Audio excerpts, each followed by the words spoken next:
Americanos.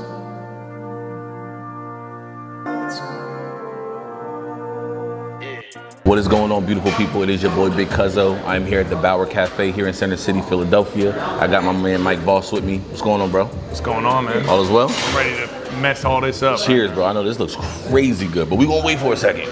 Let's get to know you. Let the people get to know you. Who is Mike Voss? I see what you did there. As far as what I do, rapper, recording artist, songwriter, do a little modeling, acting. I'm getting back into show promotion as well. Nice. You know, all over the place, man. Just a swell guy. I like that overall. So what did you tap into first? Out of all the various things that you do, what did Rap. you tap into? Rap? Yeah. Let's 14 years old. So let's get into the category of rap. What got you into rap? What piqued your interest? I always loved hip hop. You know, I came up in that early 2000s. To age myself too much. I listened to it for years before I decided to do it myself, and it started as like a joke. And then a few of my boys were like, nah, you should like try to like really do this. So I just kind of kept going. Crazy to think about now. It's been so long since then, and how things change in life, and the way I rap changed too. I just got better over time. Yeah.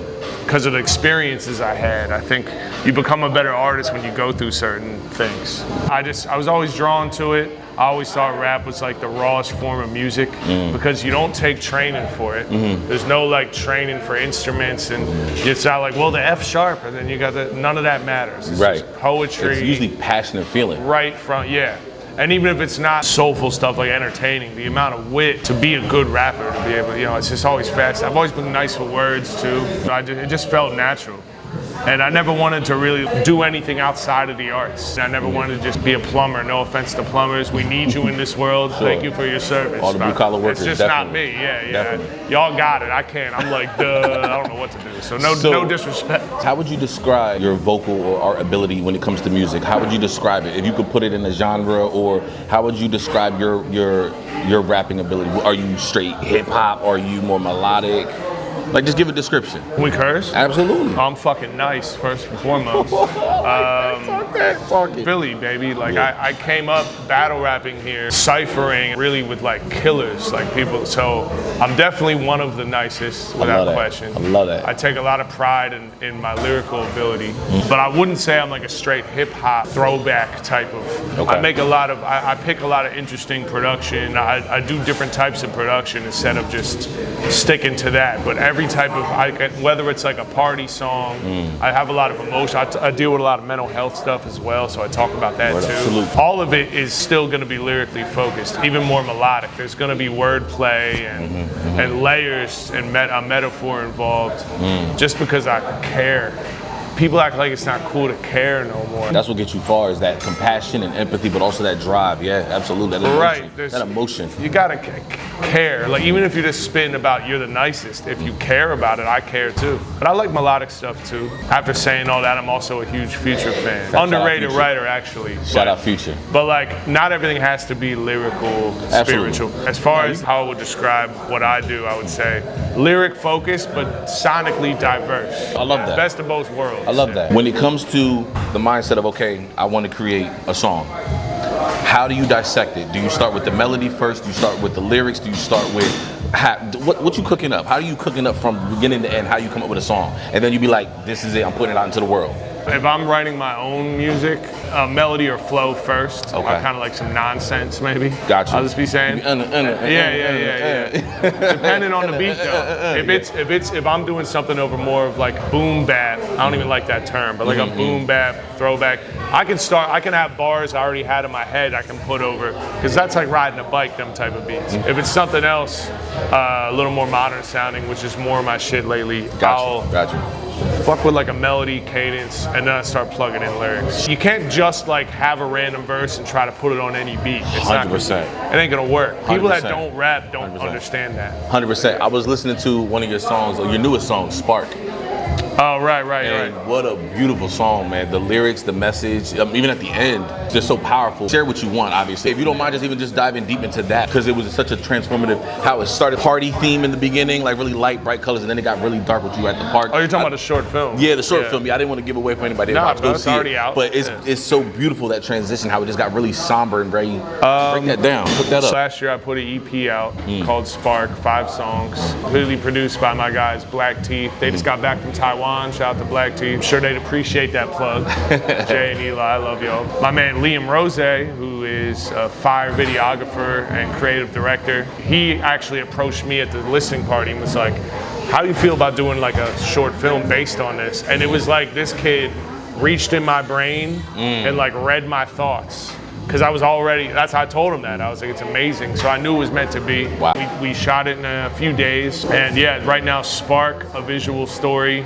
It's on YouTube.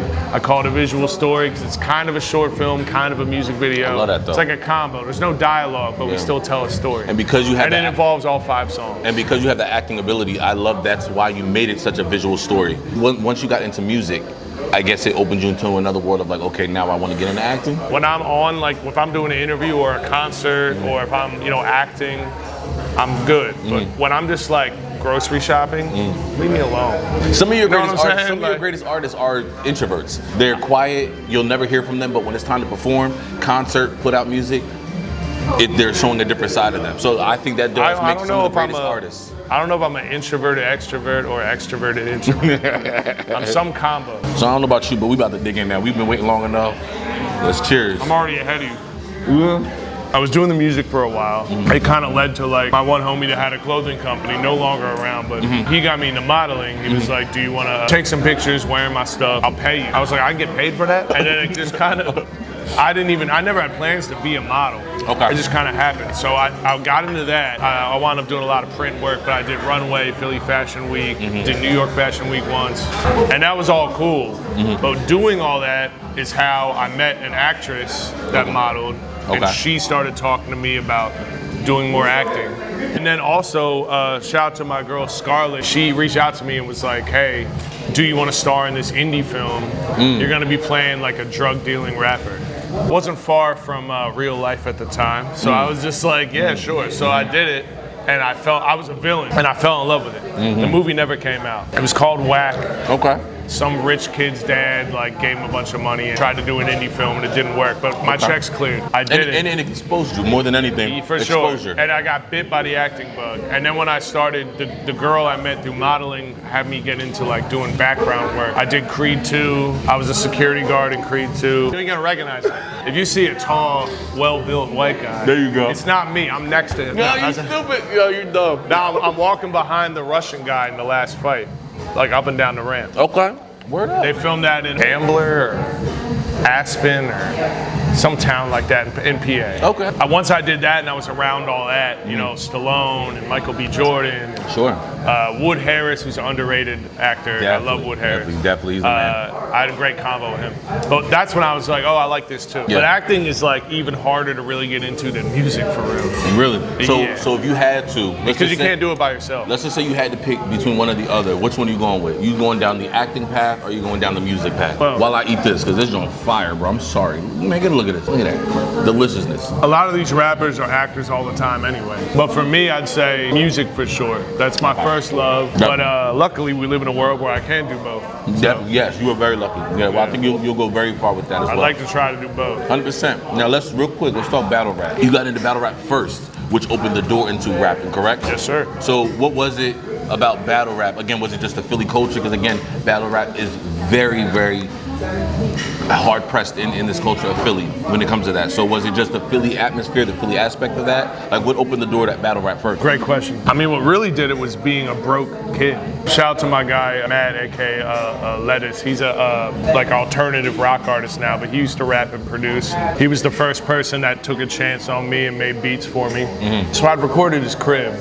But other than that, I didn't really have money to go to a real studio. And I couldn't have money to get original production, none of that. This is when Dat Piff was popping and all that. Mixtape Wayne and all that shit. So I was like rapping over other beats. Yeah. And then like I would battle kids. I always won. I actually just saw an interview recently. I'm not gonna give the guy any type of publicity, but some dude I beat, I don't even remember the guy, but I got tagged in it. I guess they wanted some engagement. For any artists out there, never feed the trolls. Completely ignore them. Never. If you respond, unless you got something hilarious in the chamber, don't respond, because that just gives them ammo. I saw this guy doing an interview saying that like he got robbed and like the battle we did was rigged. But that happens all the time. People can't, and especially when it's someone like me, like an unassuming white boy, just embarrassed you. You know, it's probably hard to deal with. Yeah, you can't take that. I wouldn't know. Yo, you funny. He's like, I wouldn't know. I came up with a chip on my shoulder though, because it was also, and I do think white people should have to work harder to get acceptance in black culture. I truly believe that. So I have no bitterness about that I had to work harder to prove myself. I should have. Sure. Because there's a lot of corny white rappers that are just trying to capitalize. It's true. Yeah, and I've fact. never been that. I give a fuck about this shit. Sure, Like sure not. I researched the culture and like I've been around it. I've always been around multicultural backgrounds and neighborhoods, and I always give back too. Respect. The battle rap was the easiest way for me to prove myself without having to pay any money. Sure. If I'd win money sometimes. Sure, So I was sure. like, this makes sense. Yeah. So that's how it started. You grow up bidding on each other and you gotta defend yourself. You're not gonna get a good joke on me and I'm not gonna hit you with a better one. So that's how it started. And I just kind of started battling. And then I got tired of battling where I was at. I started hopping a train. I'd go to Broad and Erie, shout to Black and Nobel. It's a bookstore on Broad and Erie. I would go battle there. That's how I started getting attention. And it just snowballed. I never really wanted to be a battle rapper for real. Okay. I just always wanted to do music, but like I just explained, it was more of like a necessity thing. You was traveling through. Yeah. You was traveling through. You was getting To from be one honest, spot to get yeah. to that destination. Yeah, Well, and I never respect. frauded about that. Yeah, well, respect to the battle rap community and respect they to the battle did so rap much culture. for me. Yeah, and it's sure. crazy. We both know Dre Dennis. Yeah, Shout out Dre Dennis. Dre's Shout out dope. Gate to the Garden. That's where I met a lot of cool, popular battle rappers as well. So let me ask you this: who was your favorite battle rapper growing up, and who would you say is your favorite battle rapper right now at this current moment? It's a toss-up. I'm gonna say two, just because it's two very different styles. Go for Growing it. up, my favorite battle rappers were probably Loaded Lux. No one has a style. He's so unique, and he would have bars that I would like a week after I watched the battle, I'd be like in class, and I'd just be like, oh. You know what I mean? I would like learn, oh, that's what he meant. And I was like, how do I layer like that? Him and Iron Solomon. Oh yeah. Oh, I didn't expect you to say Iron Solomon. Yeah, for me, I just think Solomon is kind of somewhat underrated. He's a killer. Yeah. The only battle, the Murder Mook battle didn't go great. Yeah. But other than that, every single battle I've ever seen that man in, he's incredible. I'm gonna be real, Solomon is like my guy now. He lives in my neighborhood. Oh, word up. Yeah. Shout out, bro. Shout out. Don't worry about where that's at though. Now today, out of the newer crop of guys that have been doing, I would say Rum Nitty is crazy. A monster. Rum Nitty's Shout great. out Rum Nitty, yeah. No, I gotta take you to Gates, bro. I gotta take you to the Gates. And Big K. I think Big K. Big K Cook, yeah. Is hilarious. Big K Cooks, yeah. He definitely delivers. And he's just, it's delivers. non-stop bars. Before we get off battle rap, I gotta shout out my guy Roan. Just had twins. Yeah. That's my guy. I haven't seen him in a minute. I've known Roan for a long time. He's a really good dude. He deserves every bit of success he's got. Well, like I said, shout out to the battle rap Great culture. battle rapper too. And shout out to the battle rap community. I'm gonna take you to the Gates. We're gonna tap in with Drake Dennis. Where do you see yourself in the next 5 years? Like, put that joint out there. Within the next 5 years, touring again. I've been on 2 tours. I need it again. It's been too long. Living off nothing but what I love to do. Whether that's a combination of music, song, because I ghostwrite too, songwriting, my own music, but also acting, modeling, stuff I'm passionate about. Getting back to a point where I'm comfortably living completely off of that and don't have to do any other shit. That's a true way to live, man. And I saw that you recently celebrated a birthday. Oh yeah, So man. cheers, another year around the sun. Cheers to more life. 25, it's Dang, crazy. You young too, young boy, dog. You I look all am the not young boys. 25, sir, I am lying. Oh, okay. What future things you got coming up? With new things, new ventures? I've gotten back into booking shows. Mike Voss presents. I've been booking shows like that. I'm not playing. I think Philly is the most talented city on the planet, honestly. I just think there's a lack of industry here. And a lot of people, it's like crabs in a barrel. Like they want to be the best in Philly.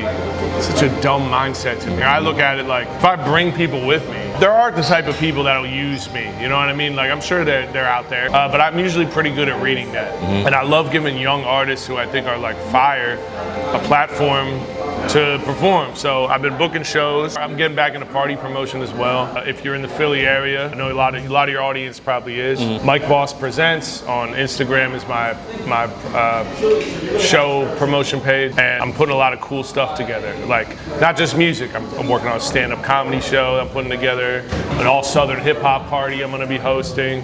Also every Wednesday, if you're in the Philly area in Fishtown, at the L Bar Front and Master, host an open mic every Wednesday night. Fire.